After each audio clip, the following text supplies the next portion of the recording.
로마서 10장 9절 말씀입니다. 우리 한 목소리로 읽습니다.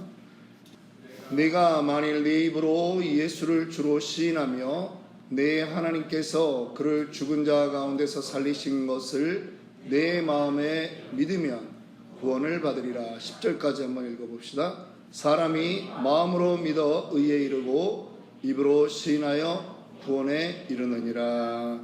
아멘. 네, 우리 계속 예수님의 이름에 대해서 살펴보고 있습니다. 첫 번째, 예수라고 하는 이름, 예수.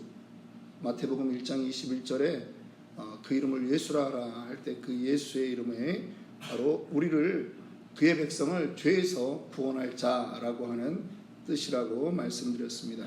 지난 시간에는 그리스도라고 하는 그 이름에 대해서 살펴보았습니다. 두 가지 의미가 있다고 그랬죠. 십자가에서 흘려주신 그 보혈의 의미가 있고 성령의 충만한 기름 부으심이 있다라고 말씀드렸습니다. 오늘은 우리가 자주 사용하고 있는, 그리고 한국교회가 자랑으로 여기고 있는 주여 삼창에 항상 등장하는 그 말 그대로 주님, 주라고 하는 이것에 대해서 살펴보려고 합니다. 여러분, 호칭이라고 하는 것은 대단히 중요합니다. 호칭, 그거로 그 사람의 정체성을 이야기합니다. 이름은 너무나 중요하죠. 그런데 오늘 이 주님이라고 할 때 이 주, 이 말은 헬라어로는 큐리오스, 라틴어로는 도미누스라고 그렇게 말합니다. 그 당시에 헬라 로마 문화권에 사는 사람들이 전 세계 인구의 3분의 1이 넘었습니다. 그래서 이 도미누스라고 하는 이 말, 이것은 가장 보편적으로 사용하던 말입니다. 노예가 상전을 부를 때 쓰는 말이 바로 주인님이라고 하는 말이죠. 로드, 존칭어입니다. 당시 주인은 종의 모든 것을 소유했고 모든 권한이 있었습니다. 똑같습니다. 우리가 예수를 주님이라고 부를 때 그 주님이라고 하는 말은 그냥 다른 말을 갖다 붙일 수 없어서 그렇게 한 것이 아니라, 주님이라고 하는 그 말에는 당신이 나의 주인입니다 라고 하는 뜻이에요. 그러면 우리는 뭐가 된다는 거죠? 우리는 당신의 종입니다 라고 하는 거예요. 기꺼이 나는 당신의 종이 되겠습니다 라고 하는 말이 바로 이 주님이라고 하는 말 안에 들어가 있다라고 하는 것입니다. 왜 그렇습니까? 왜 우리가 예수 그리스도를 주님이라고 부릅니까? 그분에게 모든 우리 생명의 소유권이 있기 때문입니다. 우리가 입술로 주님 이렇게 고백하는 것은 대단히 중요한 영적인 의미가 있어요. 이것은 구원의 능력과 직결되는 그러한 것입니다. 다시 로마서 10장 9절을 보면, 네가 만일 네 입으로 예수를 주로 시인하며 또 하나님께서 그를 죽은 자 가운데서 살리신 것을 내 마음에 믿으면 그 결과가 무엇이라고요? 구원을 얻는 거예요. 생명이 살아나는 거예요. 사도행전에 베드로는 너와 내 집이 구원을 얻는데 주 예수를 믿으면 구원을 얻는 거예요. 주 예수를 믿으면 구원을 얻는 거예요. 그런데 예수를 믿는 것과 예수를 주로 시인하는 것, 믿는 것과 시인하는 것, 이것이 구원의 조건이라고 하는 것입니다. 그래서 이어지는 말씀이 마음으로 믿는 거로 다 끝나는 게 아니라는 거예요. 사람이 마음으로 믿어 의에 이르지만 여전히 선포해야 된다라는 거예요. 입으로 시인하여 구원에 이른다라고 하는 것입니다. 여러분, 예수의 이름에 능력이 있는 걸 우리가 다 압니다. 그런데 그 예수를 나의 주라고 선포하는 거예요. 나의 구주로 선포하는 거예요. 이 땅에서 우리가 예수를 나의 주인이다, 라고 선포할 때 이 땅에 잠시 권세 잡고 있는 그 사탄 마귀 세력이 물러가게 되는 것이, 소유권이 달라져 있는 것을 내 입으로 시인하고 선포한다라고 하는 거예요. 여러분, 남성분들과 여성분들 숫자가 비슷비슷한데 자기 남편이 어디 나가서 결혼 반지 빼고 돌아다니고, 뭐 나이가 드니까 이제는 뭐 손에 뭐가 이렇게 있고 이런 게 귀찮아가지고 뭐 안 하기는 합니다만, 신혼 때에는 항상 끼고 다녔습니다. 혹시라도 빼면 눈치가 보이는 거죠. 뭐 뺄 일도 없지만, 그래서 자꾸 이렇게 세수하는데 이게 이 반지가 결혼 반지 조금 뭐 이렇게 크니까 걸리적거려서 좀 나중에는 서로 합의하에 뺏긴 했습니다만, 남편이 밖에 나가서 결혼 안 한 것처럼 그렇게 지내면 배우자로서는 대단히 화가 나는 거죠. 입장을 바꿔도 똑같은 것입니다. 그런데 주님도 역시 마찬가지라고 하는 거죠. 숨어서 예수 믿듯 그렇게 하지 말라는 거예요. 당당히 드러내라 라고 하는 거죠. 주님은 우리를 한 번도 부끄러워하신 적이 없는 거예요. 베드로는 어느 날 갑자기 그 제사장 뜰에서 여종이 묻는 그 말에 그의 인생에 씻을 수 없는, 오늘 2000년이 지났도록 모든 강대상에서 베드로의 3번 부인한 것을 계속 씹고 또 씹고 또 말할 정도로 그렇게 기록될 만큼 그러한 일들이 있었습니다. 주님을 주님으로 인정하지 않았던 거죠. 베드로는 그의 인생에 딱 3번 예수를 부인했습니다. 우리는 날마다 딱 3번만 예수님을 주님으로 인정하지는 않습니까? 그리고 나머지 시간은 전부 다 내 시간으로 내가 주인이라고 그렇게 살고 있지는 않습니까? 아침, 점심, 저녁 밥 먹을 때만 습관이 돼서 고개 숙이고 주님이라고 부르고, 나머지는 입술은 그렇게 부르는데 내가 주인이 돼서 그렇게 살고 있지는 않냐라고 하는 거예요. 이 주님이라고 하는 말에는 나의 총체적인 모든 소유가 당신에게 있습니다 라고 하는 거예요.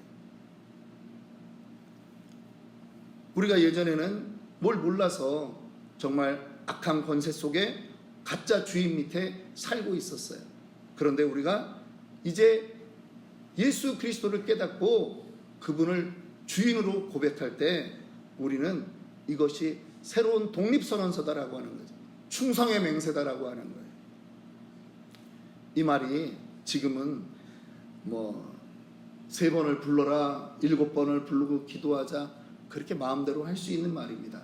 그런데 여러분, 성경이 쓰여지는 이 시대에 1세기에 이 단어는 죽음을 의미하는 단어였습니다. 도미노스. 이 말은 자기의 상전에게만 썼던 것이고 나중에는 로마 황제에게만 사용하는 말이었습니다.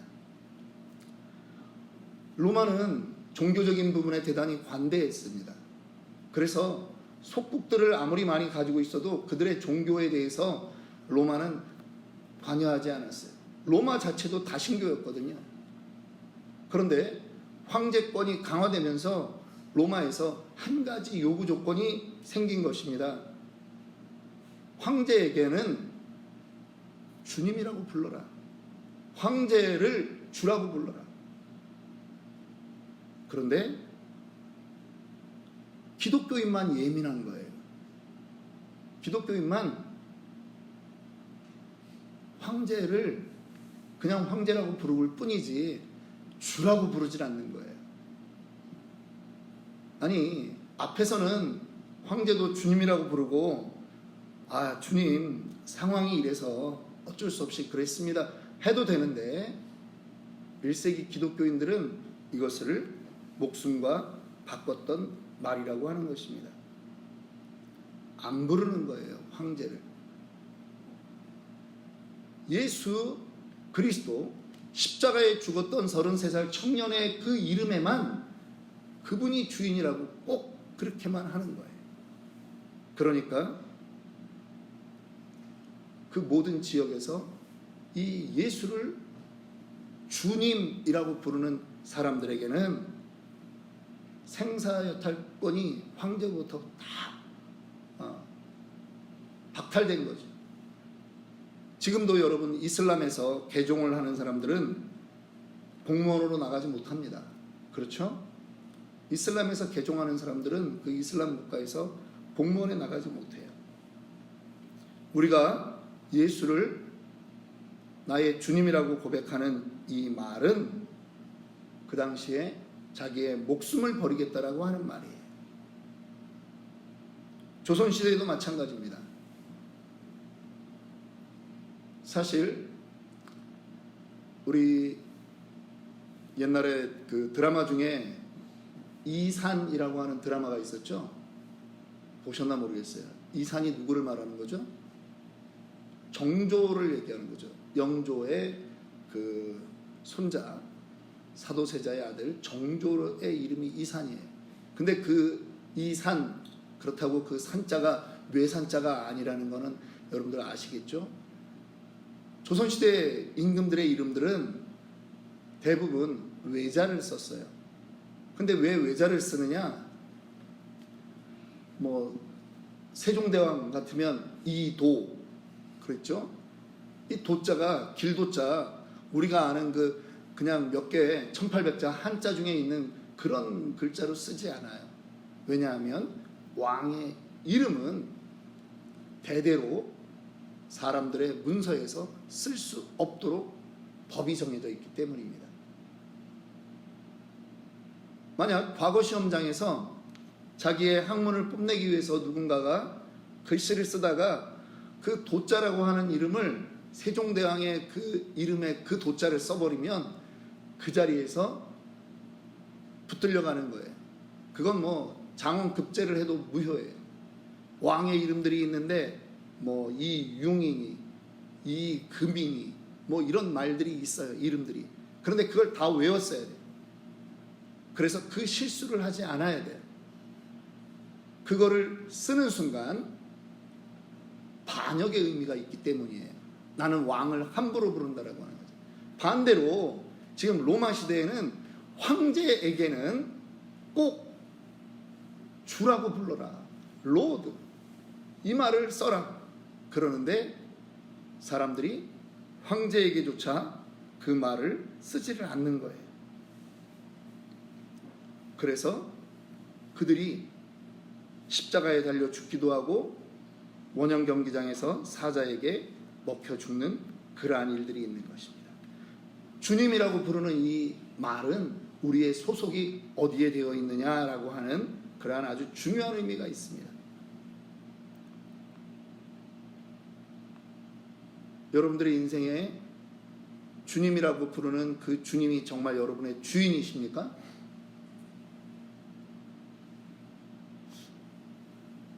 계시록 3장 20절의 말씀을 보면 볼지어다 내가 문 밖에 서서 두드리노니 누구든지 내 음성을 듣고 문을 열면 내가 그에게로 들어가 그와 더불어 먹고 그는 나와 더불어 먹으리라. 우리가 잘 아는 말씀이 있는데요. 여러분 이게 안 믿는 사람 구원받으라고 하는 말이었어요? 이건 계시록에서 라오디게아 교회 교인들에게 하는 말이에요. 예수를 믿는다고 하고 예수를 주라고 하는데 그들이 문을 안 열어주는 거예요. 내가 너희에게 들어가겠다. 오늘 우리의 모습들은 아닙니까? 나는 주님이라고 다 부르지만 주님이 나를 장악할 수 없는 거예요. 주님, 이건 내가 해야 됩니다.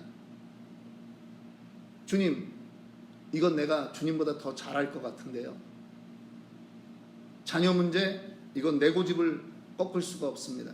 재정의 문제, 내 고집대로 해야 됩니다. 건강의 문제, 시간의 문제, 전부 다 내 고집대로 해야 됩니다. 그럼 주님이라고 부르지 말아야 되는 거죠. 주님이라고 불렀으면 나의 모든 것이 주님의 뜻대로 그렇게 되어야 한다라고 하는 거예요. 주님이라고 부르면서 아니요라고 하는 것과 같다라고 하는 거예요. 안 됩니다라고 하는 것과 같다라고 하는 거예요. 그럴 수 없다라고 하는 거죠. 성경에 요나라고 하는 선지자가 있었습니다. 요나가 선지자인데 니느웨에 가서 복음 전하라고 하는 그 말에 요나는 어떻게 했습니까? 예, 그랬다는 거예요. 예. 그리고 안 가요. 그랬더니 하나님이 그들을 어떻게, 그 요나를 어떻게 만들어요? 물고기 밥이 되게 하잖아요. 그래서 니느웨 해변가에다가 뱉어놓게 하는 거예요. 야곱이 그의 인생, 하나님을 몇 번을 만났지만 그 인생이 여전히 주인이 자기인 것으로 그렇게 머리 쓰며 살아왔습니다. 그런데 야곱에게 하나님이 나타날 때 야곱이 그의 환도뼈가 부러지는 그런 일들을 겪게 되는 거죠. 그리고 나서야 자신이 포기가 되는 것입니다. 순종 안 하면 하나님과의 사이에 장벽이 생기는 것입니다. 우리가 아무리 주라고 불러도 우리의 본심이 하나님께 순종할 의사가 없을 때 이미 우리는 누구에게 붙잡힌 존재가 됩니까? 마귀에게 붙잡힐 존재가 되었고요. 마귀가 우리 안에서 활기칠 그러한 여지를 열어두고 있는 것입니다. 우리가 예수를 주라고 고백하는 것은 우리의 신분이 바뀌어 있음을 정확하게 의미하는 것이고요. 두 번째, 우리가 예수를 주라고 고백하는 이것은 하나님이 기뻐하는 거고 하나님께 영광 돌리는 그러한 일인 것입니다. 말씀 하나만 읽고 마치겠습니다. 골로새서 1장 27절에 하나님이 그들로 하여금 이 비밀의 영광이 이방인 가운데 얼마나 풍성한지를 알게 하려 하심이라. 이 비밀은 너희 안에 계신 그리스도니 곧 영광의 소망이라. 그리스도 자신이 하나님 앞에 영광의 소망이 되었어요. 그런데 우리가 그를 주, 나의 주인이라고 부르는 것이 하나님이 기뻐한다라고 하는 거예요. 여러분, 예수, 그리스도, 주님, 이 이름을 많이 부르는 것이 좋습니다. 우리의 신분이 그렇다라고 하는 것을 말할 뿐 아니라 그 이름을 통해서 하나님이 영광 받으십니다. 그런 점에서 다른 교회는 안 하는 것 같은데 치노벨레 아름다운 교회가 새벽마다 또 저녁마다 기도할 때 주여 칠창하는 거는 아무리 생각해봐도 너무나 잘하는 것 같아요. 근데 문제는 부르는 데서 멈추지 말고 주인으로 모시고 살면 우리의 인생에 하나님의 모든 말씀에 예스만 있어야 된다라고 하는 것입니다. 오늘도 우리가 기도합니다. 그런데 오늘 우리의 기도 가운데 하나님이 영광 받기를 원합니다. 우리가 주님이라고 부르는 그 일들을 통해서 내가 다시 주님 뜻대로 살겠습니다라고 하는 결심과 또 하나님이 일하실 것을 기대하는 그러한 시간이 되기를 원합니다. 잠깐 기도합시다.